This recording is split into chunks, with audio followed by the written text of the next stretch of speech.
Dear students, previous lecture में हमने relative velocity और उसका केस 1 डिस्कस किया था। केस 1 में ऑब्जेक्ट ए और बी दोनों सेम डायरेक्शन में सेम वेलोसिटी से चल रहे थे। आज हम नेक्स्ट केसेस डिफरेंट डिस्कस करेंगे।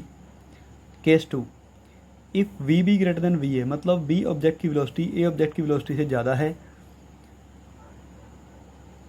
तो v B A equal to v B minus v A positive आएगी और v A B is equal to v A minus v B equal to negative आएगी। यहाँ पर दोनों ऑब्जेक्ट सेम डायरेक्शन में move कर रहे हैं, ये आपको ध्यान रखना है। पहले जितने भी हम केसेस कर रहे हैं, केस 1, केस 2, आगे केस 3, ये सारे केसेस सेम डायरेक्शन वाले हैं।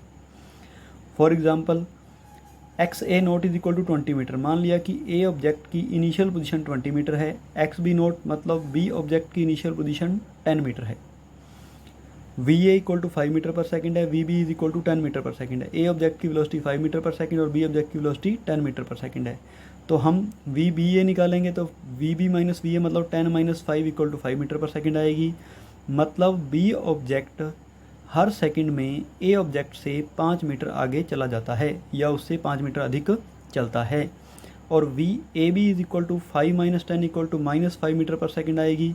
मतलब ए ऑब्जेक्ट बी ऑब्जेक्ट से हर सेकंड 5 मीटर पीछे रह जाता है या 5 मीटर उससे कम चलता है।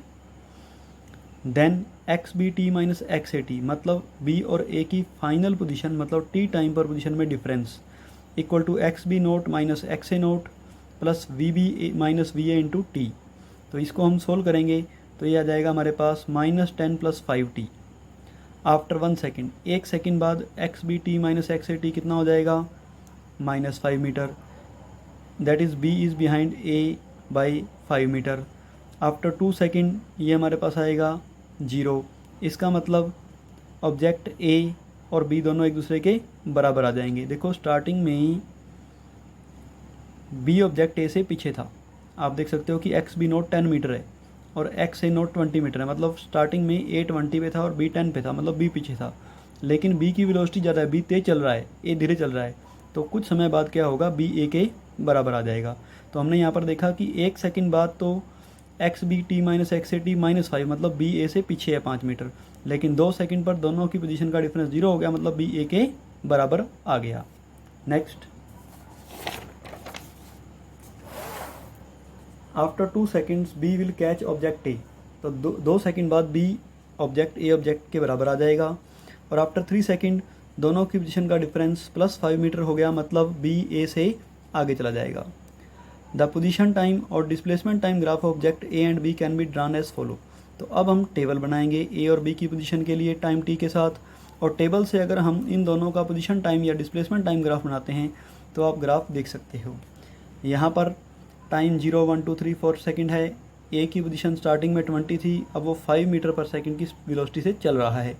तो 1 सेकंड बाद 25, 2 सेकंड बाद 30, 3 सेकंड बाद 35 और 4 सेकंड बाद 40 मीटर पर पहुंच जाएगा। बी की इनिशियल पोजीशन 10 मीटर थी और वो 10 मीटर पर सेकंड की वेलोसिटी से चल रहा है। तो 1 सेकंड बाद वो 20, 2 सेकंड बाद 30, 3 सेकंड बाद 40 और 4 सेकंड बाद 50 मीटर पर पहुंच जाएगा। अब हमने ए और बी दोनों के लिए पोजीशन टाइम ग्राफ बनाने हैं। जो ए के लिए ग्राफ है वो हम डॉट से शो करते हैं और बी के लिए ग्राफ है वो हम क्रॉस से शो करते हैं। ग्राफ आपके सामने बनाया गया है। ये ग्राफ शो करता है कि 2 सेकंड पर ए और बी दोनों इकट्ठे हो जाएंगे एक पॉइंट पर जहाँ पर ये क्रॉस कर रहे हैं। उसके बाद बी ए को क्रॉस करके आगे निकल जाएगा, क्योंकि बी ए से तेज चल रहा है। आप देख सकते हो कि बी वाली ग्राफ लाइन का स्लोप ज़्यादा है, उसकी ढलान ज़्यादा है, ऊपर की ओर ज़्यादा है। ए वाली ग्राफ लाइन का स्लोप ढलान कम है। तो बी का स्लोप ज़्यादा है मतलब बी की वेलोसिटी ज़्यादा है, और ए का स्लोप कम है मतलब ए की वेलोसिटी कम है। ए और बी के बीच का डिस्टेंस पहले डिक्रीज़ हो रहा है। पहले बी पीछे था, ए आगे था। बी तेज चला तो डिस्टेंस कम हो रहा है। दोनों बराबर आ गई। बराबर आने के बाद बी अभी भी तेज चल रहा है तो बी ए से आगे निकल गया। तो ये सारी बातें हम ग्राफ में भी देख सकते हैं। केस 3, अब सेकंड केस से उल्टा है। अब बी ऑब्जेक्ट ए से धीरे चल रहा है, मतलब v B less than v A है। तो वी बी ए नेगेटिव आएगा और वी ए बी पॉजिटिव आएगा। For x A naught 20 metre है, एक्स बी नोट 10 मीटर है। देखो पोजीशन वही है, स्टार्टिंग पोजीशन ए की 20 है, बी की 10 है। अब ए की वेलोसिटी 10 मीटर पर सेकंड और बी की वेलोसिटी 5 मीटर पर सेकंड है। तो v B A equal to v B minus v A equal to 5 minus 10 equal to -5 metre per second, और v A B is equal to v A minus v B equal to 10 minus 5 equal to +5 metre per second. तो v B A -5 metre per second है, इसका मतलब B हर second ए से 5 metre पीछे रहता है या 5 मीटर कम चलता है, और वी ए बी पॉजिटिव है, मतलब ए हर सेकंड बी से 5 मीटर आगे निकल जाता है या उससे 5 मीटर ज़्यादा चलता है। ये हमने डायग्राम में भी शो किया है। वी ए और वी बी दोनों सेम डायरेक्शन में हैं, लेकिन वी ए वी बी से ज़्यादा है।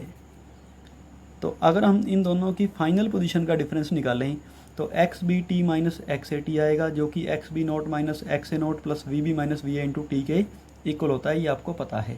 वैल्यू पुट करेंगे 10 minus 20 plus 5 minus 10 into T. इस इक्वेशन को हम सोल्व करेंगे। तो आफ्टर 1 सेकेंड दोनों की पोजीशन का डिफरेंस आया -15 मीटर, और आफ्टर 2 सेकेंड दोनों की पोजीशन का डिफरेंस आया -20 मीटर। तो इसका मतलब देखो बी ए से पीछे भी था और बी ए से धीरे भी चल रहा है, ए तेज चल रहा है। तो ए पहले ही आगे है, दूसरा तेज चल रहा है, तो ए आगे निकलता जाएगा और बी पीछे रहता जाएगा। तो हर सेकंड बी ए से 5 मीटर पीछे रहता जाएगा और उनके बीच का डिस्टेंस बढ़ता चला जाएगा। Thus the distance between objects will go on increasing. Draw position time graph, displacement time graph of objects A and B yourself. तो इन दोनों का पोजीशन टाइम ग्राफ ड्रा करना आपके लिए होमवर्क है। आप इस केस का पोजीशन टाइम ग्राफ अपने आप ड्रा करोगे और ड्रा करके मुझसे चेक भी करवाओगे। Next case 4, let x A is equal to 50 metre, x B is equal to 10 metre. अब ये जो फोर्थ केस आया है, ये दोनों ऑब्जेक्ट सेम डायरेक्शन में नहीं, अपोजिट डायरेक्शन में मूव कर रहे हैं, ये ध्यान रखना है आपने। तो यहाँ पर initial position of A 50 metre है, initial position of B 10 metre है, we A -10 metre per second है और V B 5 metre per second है।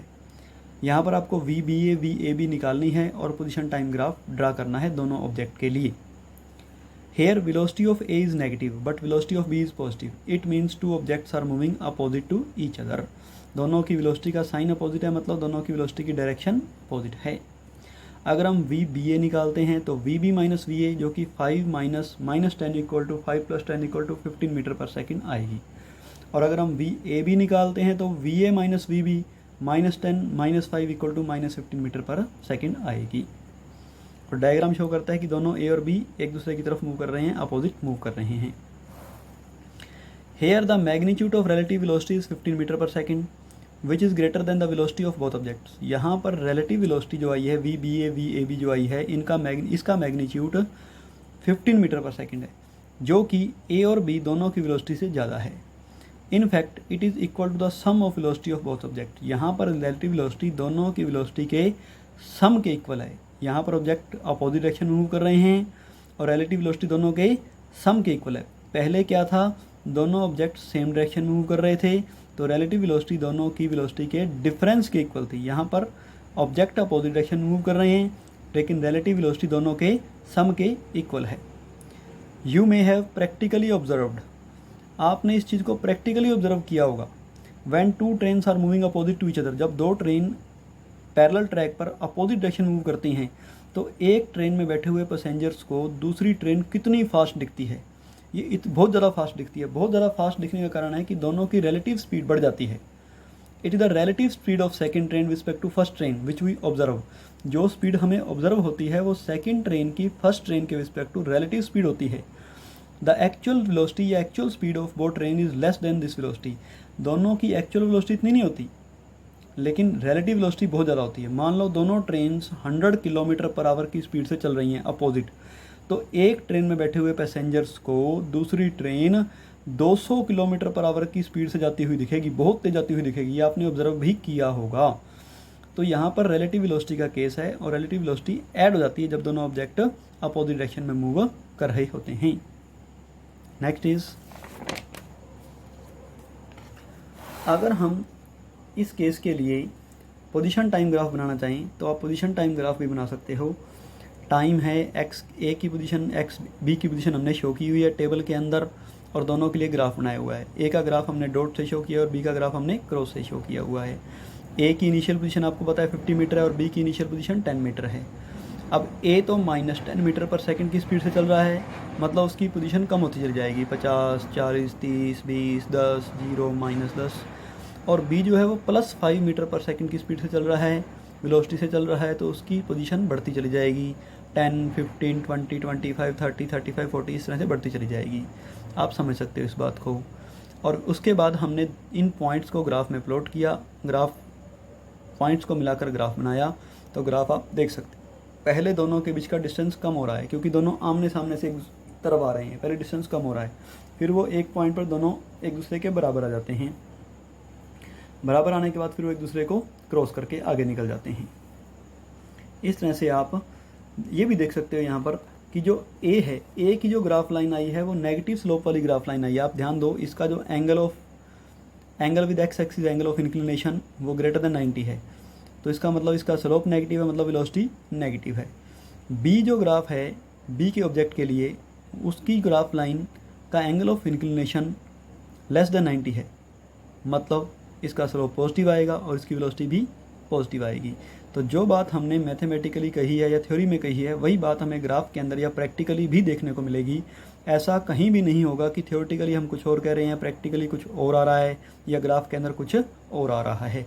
सारी बातें एक दूसरे के साथ मैच करती हैं। Next case 5, now you can try following example. अब आपको ये फिफ्थ केस अपने आप करना है। इसमें x से 0 है, x से 0 = 10 मीटर है, मतलब a की इनिशियल पोजीशन 10 मीटर है, x भी 0 30 मीटर है, मतलब b की इनिशियल पोजीशन 30 मीटर है। अब va -10 मीटर पर सेकंड है और vb 5 मीटर पर सेकंड है। आपको vba vab दोनों निकालने हैं और इनका पोजीशन टाइम ग्राफ या डिस्प्लेसमेंट टाइम ग्राफ बनाना है। Hint, this is the case when two objects are moving away from each other. तो ये वो केस है जब दो ऑब्जेक्ट अपोजिट डायरेक्शन में चल रहे हैं लेकिन एक दूसरे की तरफ नहीं, एक दूसरे से दूर चल रहे हैं, मतलब उनके बीच का डिस्टेंस बढ़ता चला जाएगा। तो ये 5 केस हमने डिस्कस किए हैं, जिसमें फर्स्ट केस था दोनों ऑब्जेक्ट सेम डायरेक्शन में सेम वेलोसिटी से। सेकंड केस में सेम डायरेक्शन थी लेकिन बी की वेलोसिटी से ज़्यादा थी।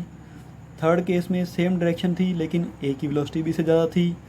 फोर्थ केस में दोनों अपोजिट डायरेक्शन में लेकिन एक दूसरे की तरफ चल रहे हैं। और फिफ्थ केस दोनों अपोजिट डायरेक्शन में लेकिन एक दूसरे से अवे मूव कर रहे हैं। इन पांचों केसेस में हमने रिलेटिव वेलोसिटी फाइंड की है और ये भी बताया गया है आपको कि जब ऑब्जेक्ट सेम डायरेक्शन में मूव करते हैं तो रिलेटिव वेलोसिटी उनकी वेलोसिटी के डिफरेंस की इक्वल होती है, और जब दोनों ऑब्जेक्ट अपोजिट डायरेक्शन में मूव करते हैं तो रिलेटिव वेलोसिटी उन दोनों की वेलोसिटी के सम के इक्वल होती है। इस बात का आपको ध्यान रखना होगा। तो इस तरह से आप रिलेटिव वेलोसिटी निकाल सकते हो। अगर रिलेटिव वेलोसिटी के टॉपिक में कोई भी प्रॉब्लम आए तो आप मेरे साथ डिस्कस कर सकते हो। Thank you.